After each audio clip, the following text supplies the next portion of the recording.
Vendredi le 10, les mots de passe, ça va coûter cher, hein? Mots de passe de Netflix, et boy, comme l'impression qu'il faut que j'hypothèque ma maison, je ne sais pas vous autres, New York Times, le journal, il va super bien. 2 hashtags mis ensemble, que ça me tente de vivre, je vais vous en parler. Les milliards des pétrolières, hein, vivent le populisme, et on en a besoin. Fitz, si je choisis qui parle, Agropur, ben des affaires, tu t'assois tranquillement, c'est vendredi, tu prends un bon café, idéalement un corset ou un velouté de chez moi. Bouf, hein? On pèse sur le bon piton.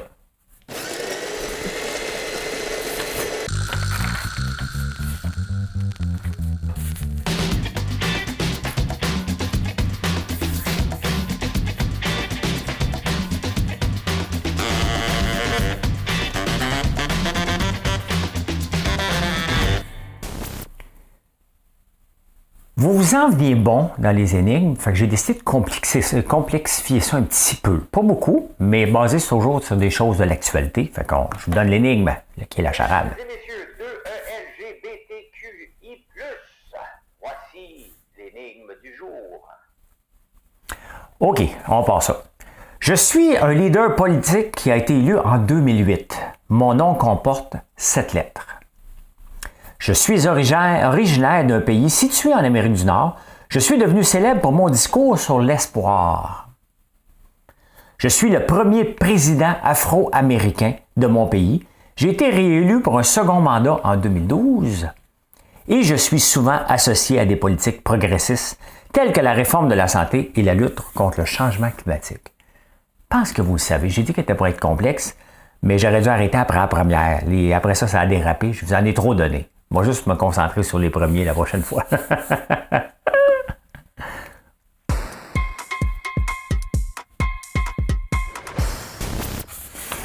On va en parler tantôt de cette charade-là. Dans les actualités, la fin des partages des mots de passe. Je ne sais pas si vous avez reçu un email de Netflix. Moi, je ne l'ai pas eu encore. Mais bon, je ne suis pas différent de tout le monde, là. J'ai mon mot de passe et tout le monde se connecte. Mes 2 fils, Marilyn. Ça, c'est mes 2 fils, Marilyn.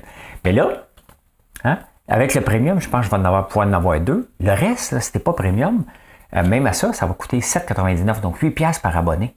Et ça commence à faire cher. Dans l'optique qu'il y a une guerre en ce moment, une guerre de prix, pas une guerre d'avoir du contenu entre Netflix, Disney, Crave, toutes les autres plateformes, est-ce que c'est le moment? Tu sais, il faut toujours faire attention à un moment donné de dire, regarde, je donne le coup de grâce, hein? Je vais aller chercher ces revenus-là. Pour Netflix, c'est 100 millions qui manquent. Mais est-ce que c'est 100 millions qui manquent vraiment? Ils disent, si on avait ces 100 millions-là, on pourrait faire ça. Ça commence à ressembler à une campagne du gouvernement. Si je montais les impôts, j'aurais ça, mais si je montais les impôts trop, les entreprises partiraient aussi. Là, c'est pas des menaces, mais c'est un fait. Là. Fait que, ouais, ben c'est ça. Ils veulent aller chercher 8$ par personne de plus. Moi, je pense que ça va leur faire plus de dommages. Les gens resteront pas longtemps. Parce que des fois, moi le garder. Comme Apple TV, je le garde, là, mais il n'est pas rentable pour moi parce que je ne vais pas assez souvent. À Disney, Marilyn, elle y va avec Gaël. Crave, ben j'y vais parce qu'il y a beaucoup de contenu que j'aime, qui est québécois. Donc, mais quand même, ça commence déjà à être très cher, toutes ces plateformes-là. S'il faut qu'on rajoute maintenant payer par personne, il va falloir que les autres emboîtent le pas. Parce que sinon, moi, je me désabonnerais pas parce que j'aime trop Netflix puis je me sentirais mal. Mais il y en a des gens qui vont se désabonner, avec raison. Hein?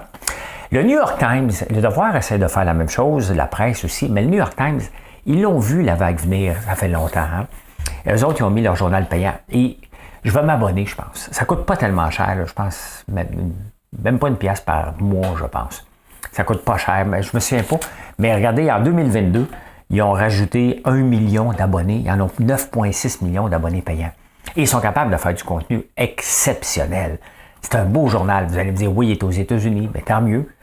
S'ils sont capables d'aller en chercher autant, mais il reste quand même, c'est presque 10 millions de personnes qui payent pour avoir le journal. Donc, oui, c'est possible d'avoir du bon contenu. La presse, elle dit, hein? Le modèle de la presse n'était pas bon. Hein? Ils essayent maintenant de le rentabiliser, mais le New York Times, tu peux avoir quelques articles, le reste, il faut que tu payes. Hein? Puis la plupart des journaux, comme le Devoir, il dit après 3 articles, tout ça. Mais je suis abonné à Press Reader, donc je peux lire le Devoir quand même à tous les jours. Mais je pense que les journaux vont vouloir... Ça fait longtemps que le New York Times est comme ça, puis ça fonctionne très bien. Avant, j'avais le Washington Post sur ma tablette Press Reader. Je ne l'ai plus. J'ai Wall Street Journal, donc ça fait bien mon affaire. Mais chapeau, j'aime ça des entreprises.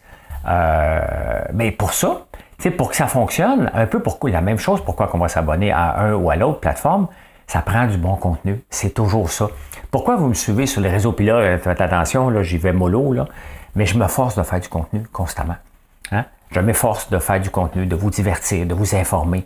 Et c'est pour ça que vous me suivez, je pense. En tout cas, abonne-toi. Fais donc comme ça, hein? Y a-tu des... Ah, ouais, ça marchait. Des petits moutons, hein? Abonne-toi, abonne-toi, abonne-toi. Je ne sais pas si un jour sur YouTube, je vais avoir 100 000 personnes.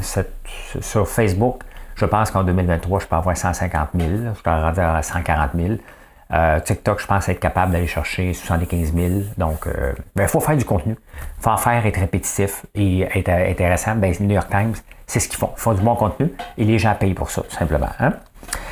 Ben là, je vous remplissais parce que je ferais ça. Hey, moi, là, vous savez comment... D'après moi, c'est comme un fantasme, comme un trip à trois, ça. Je ne le réaliserai jamais. Hey, de bien plate! My God, je suis en train de vous parler de ma vie. Ça vient du New York Times, justement. Where Van Life meets Ski Bum. Hein? J'en reviens pas ce que je raconte des fois. Aller faire du ski dans une roulotte, hein? Ou dans un Winnebago. Ça fait longtemps que je n'ai pas fait du ski et j'ai toujours rêvé de faire ça. Mais ça, je pense, parce que moi, ce qui m'énerve du ski, là, c'est que je veux faire du ski in, ski out. Je vais avoir mon chalet sur la montagne parce que ça ne me tente pas d'arriver là-bas, attendre pour avoir une place dans le stationnement, être stationné au stationnement numéro 8, prendre l'autobus, m'en aller en avant. Après ça, mon lunch, trouver une place. Ça, tout ça, là, c'est de l'anxiété pour moi et je suis pas capable. Donc, j'en fais pas. Mais si j'avais ça, là, j'en ferais. Oui, parce que là, tu reviens, puis après une descente, moi, je peux rentrer dedans, aller faire un live, tu sais. Fait que, non, je trouve ça le fun. Je trouve ça très le fun, là. Hein? Ce qui est moins le fun, par contre, c'est les milliards des pétrolières. Total Énergie en France vient de rapporter 20,5 milliards. J'ai parlé, je pense, de Shell 67. C'est la folie. Hein? C'est la folie. Le pétrole fait partie de nos vies. Le pétrole est une grande dépense qu'on a. On n'a pas fait le switch vers l'électricité, à l'électrification des transports. La plupart des pays se chauffent au gaz naturel aussi. On a besoin du diesel pour acheter nos brocolis en Californie. Et se promener, puis nos terres aussi, tous les tracteurs. On a besoin de diesel, là. Donc, les compagnies qui ont rapporté, alors qu'on était dans la guerre de l'Ukraine, ils en ont profité. Hein. Regardez juste le canola qui est parti de 18$ à 53$ à 47$. Il reste là parce que on s'est fait maintenant un prix. Moi, j'aimerais bien ça qu'il revienne à 18$. Là, hein. J'ai absorbé, j'ai jamais monté les prix des beignes. J'ai absorbé ce prix-là. Pas vous le refléter, mais j'aimerais bien ça, que ça rebaisse à 18$. Puis faire un petit peu de profit, c'est normal. Là. Mais c'est eux autres qui le font. Hein? C'est toutes les grandes pétrolières. Pourquoi je parle du canola? Parce qu'ils veulent se lancer là-dedans pour faire du diesel. Donc, le prix du canola va rester élevé parce que la demande de canola va augmenter. Mais honnêtement, et le populisme se lève. Et normalement, moi, je dis, tu sais, laissons les entreprises être des entreprises. Et s'ils font du profit, c'est parce que ils ont trouvé la bonne méthode. Hein? Ils ont trouvé le bon marketing. Ça marche pour les petites entreprises comme les miennes. Si un jour je réussis à faire de l'argent, j'en fais, là, mais honnêtement, c'est par la peau des fesses à chaque fois parce que dès qu'on a une scène, on réinvestit. Là. Regardez, depuis le 1er janvier, j'ai investi 150 000$ en équipement et en continuant la construction. Bien ça, c'est le profit. Ça ne vient pas dans mes poches, ça s'en va dans l'entreprise. Donc, on réinvestit constamment. Fait que oui, j'espère un jour en faire des centaines de milliers de profits par année. Là. C'est normal. C'est pas des sacrifices, mais oui. Hein? Si j'avais pas d'autres sources de revenus, j'aurais un sacrifice de... C'est correct, c'est mon son? Oui, parfait. Donc, mais c'est ça. Mais là, les pétrolières, on n'est plus dans le sacrifice, on est dans l'effronté. Et cette méthode-là de voir le baril de pétrole monter puis nous foutre un 20 cents à la pompe de supplémentaire, là, c'est là qu'ils font leur profit constamment. Et ça, honnêtement, Biden court après. Justin n'a rien dit encore. Hein? La France commence à courir après. Puis là, ben, à un moment donné, quand tu es trop effronté, ben là, c'est là qu'il faut mettre des règles. Hein? Normalement, je dis au gouvernement, laissez-les faire, mais là, on est rendu à mettre des règles parce que tout ça fait qu'on a une inflation galopante comme on a là parce que le pétrole, c'est quand même une très grande dépense dans n'importe quel parce que tous les intrants sont dedans au complet. Donc, ça affecte toute l'économie et la plupart, c'est nous autres, les petits qui ont payé pour qu'une gang s'enrichisse de façon effrontée majeure. Donc, oui, Biden, dans son discours du trône, il est après eux autres. Hein? Et il est aussi après Amazon. Ça, je suis pas à l'aise, par contre. Hein? Parce que lui, il dit, les entreprises les employeurs se font manger à l'une sur le dos, puis ça prend un syndicat pour ramener de l'unité dans des entreprises. S'il y a bien quelque chose que fait peu. Hein?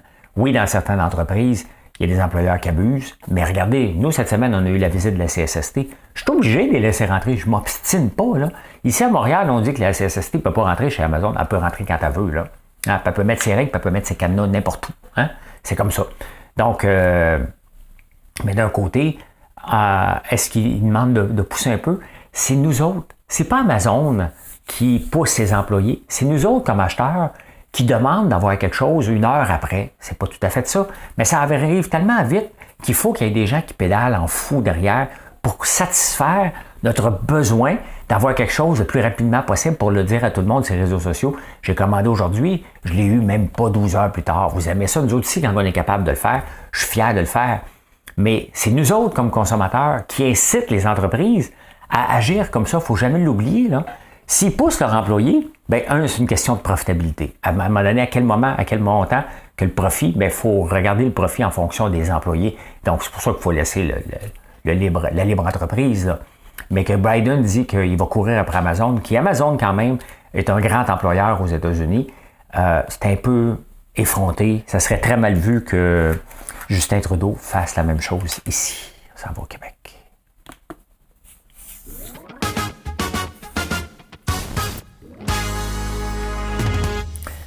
Le chauffeur d'autobus, c'est comment aborder une folie comme ça. Mais à Laval, bien entendu, là, ceux qui l'ont manqué, là, qui ont foncé dans une garderie, c'est le cauchemar de tous les parents. Dès qu'on a un enfant, puis on le laisse, surtout à la garderie, c'est le premier détachement. Et, mais partout, là, mais tu sais, c'est ce que je dis, c'est que là-bas, c'est le premier détachement, puis on t'appelle pour te dire, ben il y a un autobus qui vient te fesser dans la place. Je m'imagine, hein? Je m'imagine les parents, mais qu'est-ce qu'on fait avec ça? T'sais? J'ai une connaissance, je ne connais pas tellement, mais qui est allée dans un party en fin de semaine, qui a eu une petite bataille, des coups de couteau. Hein? Cet été, moi, j'ai eu 2 zouins qui se sont présentés, que je suis obligé d'appeler la police. Il y a des problèmes de santé mentale majeurs dans la société. Et c'est quand la dernière fois qu'on a parlé d'investir dans un hôpital psychiatrique? Quand est-ce qu'on a parlé d'investir massivement? On parle des soins de santé de base, mais on le voit que les soins de santé majeurs, puis je le vois sur les réseaux sociaux, là, il y en a qui sont... Hein, la pandémie a affecté le fait qu'on soit renfermé. Je ne suis pas un psychologue, mais tout ça, et la grogne. Puis je le vois cette semaine, depuis une semaine, les gens sont plus agressifs sur les réseaux sociaux. Mais on le voit que c'est des problèmes de santé mentale et il faut les attaquer. Là.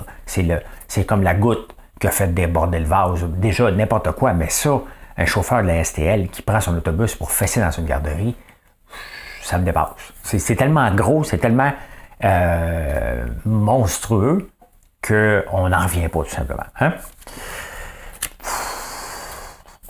On va mettre un peu de musique calme. Prendre un verre d'eau un petit peu parce que faut que j'enchaîne après ça avec Fitzgibbon.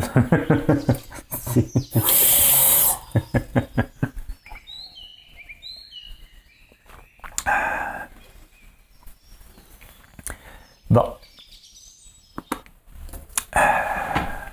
Ben, je pourrais mettre ça pendant que je parle de Fitzgibbon. Bon, on essaye de se remettre dedans. Fitzgibbon, qui savait depuis le 15... depuis le 15 décembre que Medicago était pour fermer. Il avait averti François-Philippe Champagne au fédéral de « Hey, pas si tu le sais, là, mais moi, ils savent avant toi. Hein? Ils savent avant toi! Ouais, ils m'ont appelé, moi, ils vont fermer. Qu'est-ce que t'en penses? Ben, ils vont fermer. » Mais il l'a pas dit au maire de Québec. Hein? Puis, ben, Medicago, c'est à Québec. Tout ça ne change rien. OK? Mais ça représente le personnage, hein? Fitzgibbon, qui appelle le ministre fédéral pour dire « Moi, je le savais. Toi, tu le savais-tu pour montrer qu'il est big? » Puis celui en bas, là, tu sais, techniquement, c'est pas ça, mais on comprend qu'un super ministre, au point de vue hiérarchique, il n'y a pas de hiérarchie, mais techniquement, le maire de Québec s'en balance bien raide, ben, c'est à peu près ça qu'il a dit. Hein? Pas important. De toute façon, ça ne change rien. Ça ne change rien, il aurait fermé pareil. Hein? C'est une question d'être informé, peut-être, que pareil. Il n'aurait pas pu rien faire. OK? Il n'aurait pas pu retrouver une entreprise pour aller se rentrer là-dedans puis mettre de l'argent. C'est fini, c'est final bâton. Mais une question d'information, puis montrer que c'est lui le boss. C'est ça qui est fatigant avec Fitz. C'est tout le temps un ton de dire, c'est moi le boss, moi faire ma façon, puis c'est pas important pour le reste. Ils m'ont partagé l'information que j'ai avec les personnes que je veux, mais il dit jamais. C'est comme ça. Voilà. Et la retraite de 60 à 62 ans, ça chiale en France, mais là, c'est quand même spécial qu'on décide de le faire en même temps ici. Fait que on surfe sur la vague de la France. Hein. La France, qui est le pays où les gens travaillent le moins de la naissance à leur décès, ils travaillent en moyenne oh my God, je l'ai oublié. 1h42 par jour, en moyenne de la naissance à la mort. Ici, je ne l'ai pas trouvé, j'ai essayé de le retrouver. Mais c'est normal qu'on monte l'âge de la retraite. Hein?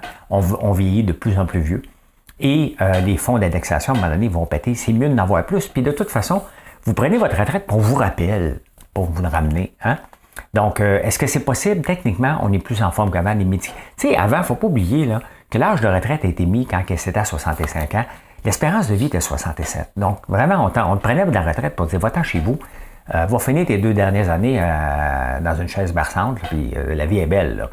Là, maintenant, c'est le même fonds de pension qu'on a planifié pour 2 ans, maintenant on le planifie pour 30 ans. Faut pas capoter. Puis il faut accepter le changement. Il faut accepter qu'on vieillisse plus vieux. Et c'est pas le fun pour celui qui a 58 ans qui pensait prendre sa retraite à 60. Je l'admets, là. OK, c'est bien parfait, mais il faut penser à long terme. Il y a peut-être des choses de mitigation pour ceux qui approchent, là. T'sais, on peut faire des choses, mais il faut faire la montée à 62 ans. Là. Pas le choix. Le devoir parle d'un père de famille qui lâcherait sa job pour ne pas payer de pension à son ex. Hey, ça représente tellement le système de justice gaucher, là, hein, qui est de la gauche totale. Les juges, là, ils voient les pères tout le temps comme des méchants, puis les madames parfaites. Je le sais, je suis passé par là. OK? Donc, t'es un père. T'es un imbécile devant le juge encore. Il pense encore. Un peu plus, il fait venir les enfants pour dire tu veux s'habiter avec la mère. Là, mais quand j'entends ça, hein, que lâcher son emploi pour ne pas payer de pension, j'en ai connu un, moi, un gars qui a fait ça, qui m'a dit tu peux-tu me payer sur la table pour avoir moins d'argent, là? Peut-être. Mais ça reste une exception. OK? Puis la femme, elle peut le faire aussi. On est dans une étape où, regarde, nomme le nom, là, même si c'est un nom fictif, Jean-Paul a lâché son emploi parce qu'il ne voulait pas payer. C'est pas une généralité, c'est Jean-Paul. OK? Puis c'est peut-être Robert, puis c'est peut-être Robert aussi, ou Gérald, parce que j'ai écouté La Petite Vie samedi. C'est peut-être Gérard. Hein? Êtes-vous tombé sur la tête? J'ai le goût de vous parler d'AgroPure aujourd'hui. AgroPure, qui est notre coopérative, hein, qui... tu sais, quand ta coopérative a se bâti un siège social de 100 millions, là, OK? Faut faire échapper le chien. Hein? C'était quoi cette folie-là? Là, ils sont pas qu'un siège social qui est vide. Hein? Mais qui a pensé, vous êtes membre d'une coopérative, ça vous tentait pas de dire, hey, qu'est-ce que tu vas faire avec ça? C'est notre argent. Hein? Ben, cet argent-là, la coopérative est dans le trou et il y a plus de revenus puis plus de dépenses. Arrangez-vous avec ça. Là. Et ils mettent le blâme sur le prix du lait, mais ils ont fait tellement de lait autre que le lait de base que je pense qu'ils peuvent aller chercher de la marge. Mais ce qui m'amène à une réflexion, et c'est pour ça que je l'ai mis dans la section de vous tomber sur la tête, on jette encore du lait. OK? Je veux croire que, OK, parfait, la raison qu'on jette le lait, c'est pour créer une rareté et s'assurer du prix normal. Donc, il n'y a pas de fluctuation de prix parce que plus tu augmentes le lait sur les tablettes, il y a moins, le prix va devoir diminuer. C'est comme ça, l'offre et la demande. Il y a plus d'offres, il y a pas assez de demande, tu es obligé de baisser tes prix. Hein? Regardez, cette semaine, j'ai acheté du lait d'avoine 3 pour 5$. Pourquoi? Il en a emmené trop, la date de péremption à l'approche, il faut le liquider. Il n'y a pas de gestion de l'offre dans le lait d'avoine. Et le lait d'avoine que j'ai appris qui était excellent, hein, et le gruau pour faire baisser le cholestérol. Donc, puis là, il parle peut-être d'aller dans la diversification. Ça fait longtemps que je le dis. Hein? Je ne suis pas un devin, mais faire un lait d'avoine versus un lait de vache, le temps que l'avoine pousse, tu peux le transformer rapidement en lait d'avoine. La vache a besoin de 2 ans et des gaz à effet de serre. Donc, c'est bien évident que moi, je préfère le lait d'avoine, point final. Donc, moi, je suis converti. Je ne retournerai plus jamais au lait. C'est là-dessus. Cependant, pour les recettes, je cuisine avec du lait et du beurre. Là. On n'est pas rendu... je ne suis pas rendu non plus à cette étape-là, mais pour le boire comme ça, j'adore le goût du lait d'avoine, tout simplement. Mais est-ce qu'ils vont aller vers ça? Peut-être. Mais ça nous amène à se questionner une fois pour toutes sur le lait jeté. Hein? Parce que ça, c'est des revenus supplémentaires aux producteurs peut-être. C'est des revenus supplémentaires pour les coopératives qui transforment le lait. OK, on ne veut pas le vendre ici. Mais, tu sais, en ce moment, la Tunisie manque de lait. Le Ramadan, ils prennent énormément de lait dans le travers le monde. Mais semble qu'on pourrait avoir une stratégie de dire, OK, parfait, les surplus, on les prend, mais ils n'ont pas le droit d'être vendus ici. On les vend dans d'autres pays. On les transforme en poudre de lait, puis on l'investit dans d'autres pays. Comment ça se fait qu'on ne pense pas à ça? Me semble que c'est la base. Je comprends, OK? On ne défera pas le système de gestion de l'officier. On veut s'assurer que les cultivateurs vivent bien. Je suis 100% à l'aise avec ça, jusqu'à temps que les clients n'achèteront plus de lait. Est-ce que ça va arriver? Peut-être, peut-être pas. Il y a tellement d'alternatives en ce moment que c'est pas l'Américain qu'il faut se méfier. Il faut se méfier, je pense sincèrement, du lait d'avoine dans le contexte où on vit que l'avoine pousse facilement et qu'on peut la transformer. Je fais partie de ceux qui s'en vont dans le lait d'avoine, peut-être en 2023, sinon en 2024. Et il y en a un paquet d'autres qui sont déjà dedans, mais je pense qu'il faut investir massivement pour se faire sa propre concurrence. Et je pense qu'Agropur va devoir faire ça pour réaliser ses pertes et avoir une vraie coopérative qui se comporte en coopérative et non pas en mamelle de l'État et mal gérée. Puis surtout, arrêter de gaspiller le lait. On doit trouver une stratégie d'exportation avec le gaspillage de lait pour dire, t'en as trop, on le ramasse. On va te donner moins d'argent, mais au moins, c'est du surplus. Parce que pour l'agriculteur, ce serait des revenus supplémentaires. Pour la coopérative, ce serait des revenus supplémentaires. Et pour ma chaise, si j'arrête de bouger, elle va arrêter de craquer. Hein? Ben, finance.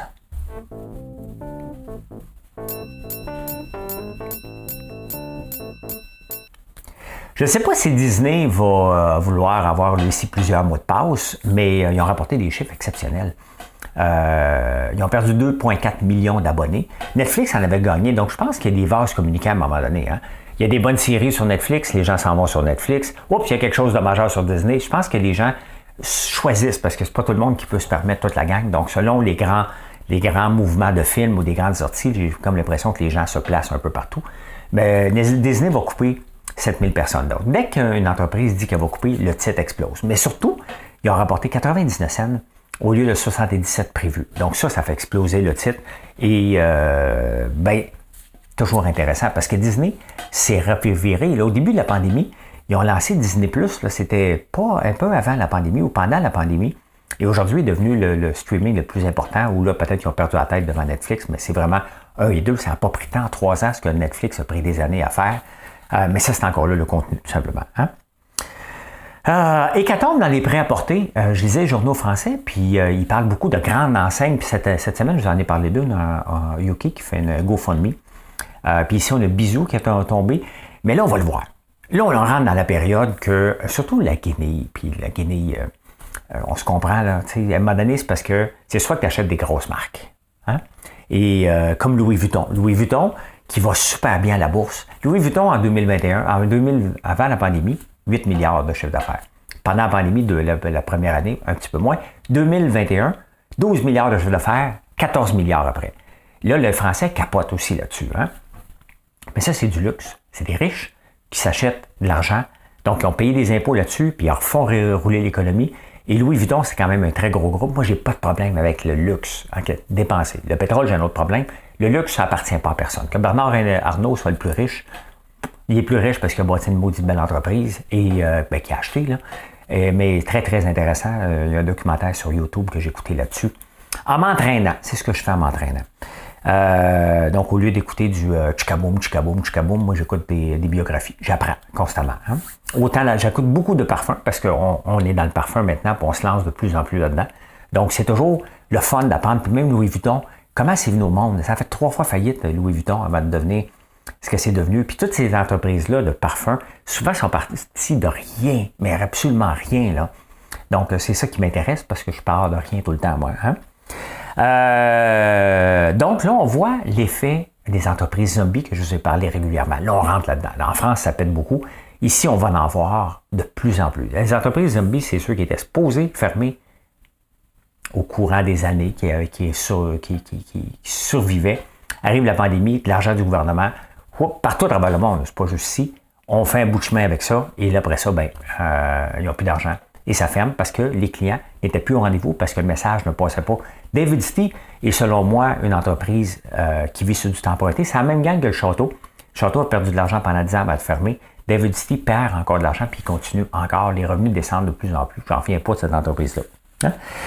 Ah, les Super Bowl, là, c'est 500 millions de pubs, c'est dimanche. Hein? 500 millions de pubs. Il n'y aura pas de crypto cette année. L'année passée, c'était la crypto qui était là. Là, il n'y en a pas pour les raisons qu'on connaît, bien entendu. La crypto qui revient. Hein? Qui revient tranquillement. Il y a de l'effervescence. Je recommence à regarder ça un peu, mais je ne mets pas d'argent. Je déplace mes 50 pièces, mes 100 pièces qui me restaient du naufrage. Hein? Donc, puis je réapprends parce que je persiste que dans 5, 10, 15 ans, la crypto va être plus facile, régularisée et les gens, au lieu de placer de l'argent dans des placements qu'on ne peut pas toucher en ce moment parce que ça prend des spécialistes, ben, on va pouvoir le faire en crypto. Et je garde un œil là-dessus parce que j'aime ça parce que c'est des mathématiques, c'est de la finance et un peu de programmation aussi là-dedans. Fait que ça me passionne de regarder ça, mais comptez pas sur moi, de vous donner des conseils et surtout, je ne mettrai pas une scène là-dedans. Hein?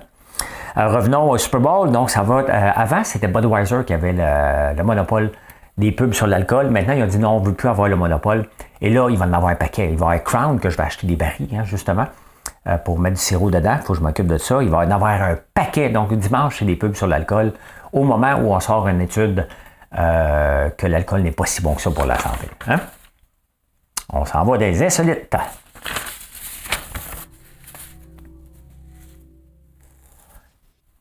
J'ai fait différent pour les insolites ce matin parce que j'avais pas tous mes journaux arrivés parce que je suis présentement à Matane j'ai donné une conférence hier soir. Donc, j'ai demandé à ChatGPT, dis-moi non, j'aime ça les insolites de compagnie. Je vous en ai déjà parlé, mais je vous en reparle aussi. Dis-moi non 5 insolites d'un compagnie. En 1985, je ne sais pas si vous vous souvenez, mais Coca-Cola avait lancé un nouveau parfum de soda, le nouveau Coca-Cola, une nouvelle fragrance, là, pour rivaliser avec Pepsi parce qu'il y avait celui-là. La formule n'a tellement pas bien été, je ne sais pas si vous vous en souvenez, mais ils ont été obligés de revenir au Coca-Cola classique, je pense, après 2-3 mois. Quel geste fou de Coca-Cola, hein, de changer sa recette au complet, puis de partir. Des fois, il faut que tu essaies de changer, mais là, ça allait bien quand même, mais quand même. Hein? En 2000, donc 15 ans plus tard, Pepsi lance l'opération Roll Out the Barrels, que je ne connais pas, là.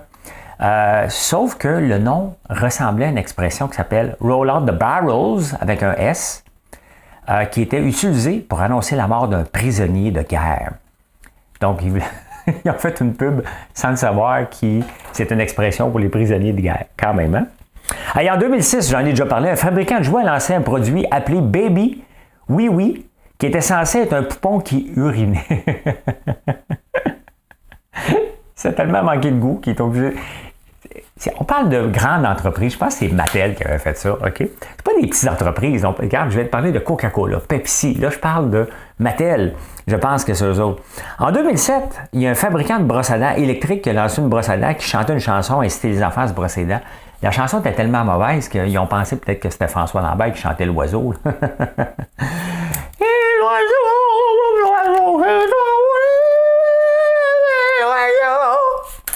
Excusez.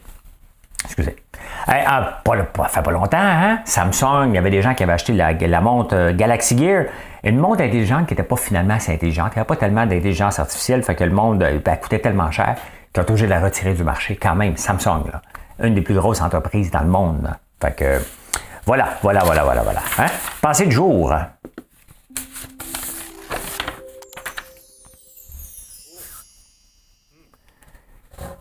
Il y a un livre qui est écrit là-dessus. Stupid is the new smart. Hein? Être stupide, c'est payant. Pourquoi? Parce qu'il faut que tu assumes que tu ne connaisses pas quelque chose. Il faut que tu assumes que tu apprends. Moi, je passe des heures et des heures et des heures. Je me considère stupide dans bien des affaires. On est devenu quand même une belle chocolaterie, une belle savonnerie, une belle entreprise de popcorn, une belle entreprise de sirop d'érable. Pourquoi? Parce que je ne connaissais rien. Donc, j'assumais que je ne connaissais rien et je fais mes recherches. J'essaie de sortir des sentiers battus dans chacun des départements qu'on fait et je m'entoure de bonnes personnes parce que je suis stupide, entre guillemets. Je ne le suis pas, mais j'assume que je ne connais rien et la seule façon qu'on peut apprendre quelque chose, c'est en étudiant, en s'informant, en parlant avec des gens et en faisant des erreurs, OK? Des essais-erreurs, tout simplement. Et à un moment donné, ben, tu tâtonnes, puis tu avances, puis à un moment donné, tu dis « Wow, je l'ai ». Mais c'est comme ça que ça se définit une entreprise, c'est comme ça que ça se définit une recette qui va devenir un produit, tout simplement. Hein? Et la réponse à l'énigme? Mesdames et messieurs, LGBTQI+, voici l'énigme du jour. Dans son discours pour la course à la présidence, hein, il a lancé une phrase magique. Et c'était pas la phrase de Justin Trudeau hein, qui disait « les voix ensoleillées hein? ». Non, la phrase était « Yes, we can ». Et je cherchais, bien sûr, Barack Obama qui, le 10 février 2007, annonçait qu'il était pour se présenter aux élections présidentielles de 2008, qu'il a gagné et il a fait un deuxième mandat en 2012. Eh bien voilà, je peux dire ceci. Mission accomplished. Merci d'être toujours au rendez-vous. Merci, c'est vraiment apprécié. C'est une belle relation que j'ai avec vous. Je ne veux pas la perdre. Il faut que je la travaille parce que c'est comme ça. Donc, chaque matin, je me réveille et je me dis, il faut que j'aille regagner votre cœur comme je le fais avec Marilyn. Je suis puissant, tabarnouche. Hey, bonne journée. N'oubliez pas de faire un like. Venez nous visiter sur françoislambert.one. Merci. Bye.